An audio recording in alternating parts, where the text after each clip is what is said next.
Happy mother's day. ଆଜିର ଏ ଶୁଭ ଦିନରେ ସବୁ ପୁଅମାନଙ୍କ ପାଇଁ, ସବୁ ବୋହୂମାନଙ୍କ ପାଇଁ, ସବୁ ନାତି ନାତୁଣୀମାନଙ୍କ ପାଇଁ ମୋର ଗୋଟିଏ କବିତା।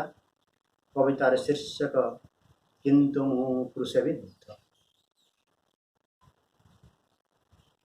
ଆରେ ଖୁସି ନେବ ଖୁସି, ଆରେ ଖୁସି ନେବ ଖୁସି, କିନ୍ତୁ ସବୁ ଇଚ୍ଛା ମାନେ ତମର ବନ୍ଦୀ କୃଷବିଦ୍ଧ। ଆଜି ମୁଁ ବାସନ ଧୁଆ ବେସିନ୍ ଭିତରେ, ନାତିର ସ୍କୁଲ ବ୍ୟାଗ୍ କାନ୍ଧେଇବାରେ, ନାତୁଣୀକୁ ଡବା କ୍ଷୀର ପରସିବାରେ, ଲୁଗା ସଫା ଟପ୍ ଭିତରେ, ଦାଣ୍ଡଓଳା ଛାଞ୍ଚୁଣି ମୁଠାରେ ଅବା ନାତିର ଖେଳ ପଡ଼ିଆରେ, କିମ୍ବା ନାତୁଣୀକୁ ଜହ୍ନ ଦେଖାଇ ହସାଇବାରେ। ଆରେ ଖୁସି ନେବ ଖୁସି। ଏଠି ବଟୁଆ ଖୋଲିବା ମନା, ପିକଦାନୀ ମନା, ଗୁଡ଼ାକରେ ଦାନ୍ତ ଘଷିବା ମନା, ବୈଠକି ଖାନାରେ ଚକାମୁଣ୍ଡି ପକାଇ ବସିବା ବି ମନା। ଯଦିବା ମୋ ଚାପତି ସରିଯାଇଥାଏ, କେବଳ ମଉକା ଗୁଣ୍ଡିକି କହିବାକୁ ହୁଏ, ଆରେ ଖୁସି ନେବ ଖୁସି, କିନ୍ତୁ ସବୁ ଇଚ୍ଛା ମାନେ ତମର ବନ୍ଦୀ କୃଷବିଦ୍ଧ। ଆଜି ମୁଁ ବାସନ ଧୁଆ ବେସିନ୍ ଭିତରେ। ନାତିର ପାଠ ପଢ଼ା ବେଳ, ନାତିର ପାଠ ପଢ଼ା ବେଳ, ନାତୁଣୀର କାଳେ ନିଦ୍ରା ଭଙ୍ଗ ହେବ। ମୋ ଭାଗବତ ପଢ଼ିବା ମନା, ରାମାୟଣ ଧାରାବାହିକ ଦେଖିବା ମନା। ମୁଁ କେବଳ ହସିବି, ଜବରଦସ୍ତ ହସିବି ଆଗନ୍ତୁକ ଆଗରେ। ଭୁଲରେ ହେଲେ କେହି ବି ମୋ ମହୁଳା ମୁହଁ ଦେଖିବେନି କି ମହୁଳା କଥା ଶୁଣିବେନି।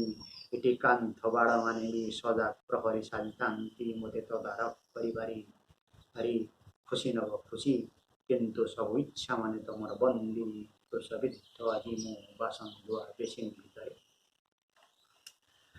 ମୋ ବଟୁଆ ଯଦିବା ଖୋଲିପାରିବ କେବଳ ପଛପଟ ପଟ୍ଟିକ ପାଖରେ। ପାନ ଛେପ ଯଦିବା ପଡ଼ିବ ଯାଇ କେବଳ ସେଇ ପଛପଟ ନର୍ଦ୍ଦମା ଭିତରେ। ଟିଭି ଯଦିବା ଖୋଲିବ କେବଳ ସେମାନଙ୍କ ଇଚ୍ଛାରେ। ଆରେ ଖୁସି ନେବ ଖୁସି, କିନ୍ତୁ ସବୁ ଇଚ୍ଛା ମାନେ ତମର ବନ୍ଦୀ କୃଷବିଦ୍ଧ। ଆଜି ମୁଁ ବାସନ ଧୁଆ ବେସିନ୍ ଭିତରେ।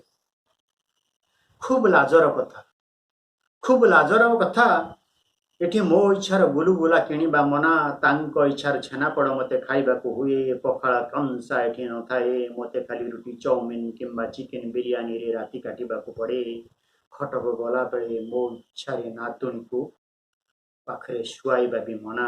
ମୋ ପାଟିରୁ ପୁରୁଣା ଦିନର ଗପ ଗୁଡ଼ାକ ଶୁଣିଦେଲେ ସେ କାଳେ ଅନିଦ୍ରା ହୋଇଯାଏ। ଆରେ ଖୁସି ନେବ ଖୁସି, କିନ୍ତୁ ସବୁ ଇଚ୍ଛା ମାନେ ତମର ବନ୍ଦୀ କୃଷବିଦ୍ଧ। ଆଜି ମୁଁ ବାସନ ଧୁଆ ବେସିନ୍ ଭିତରେ। ଜୟ ହିନ୍ଦ।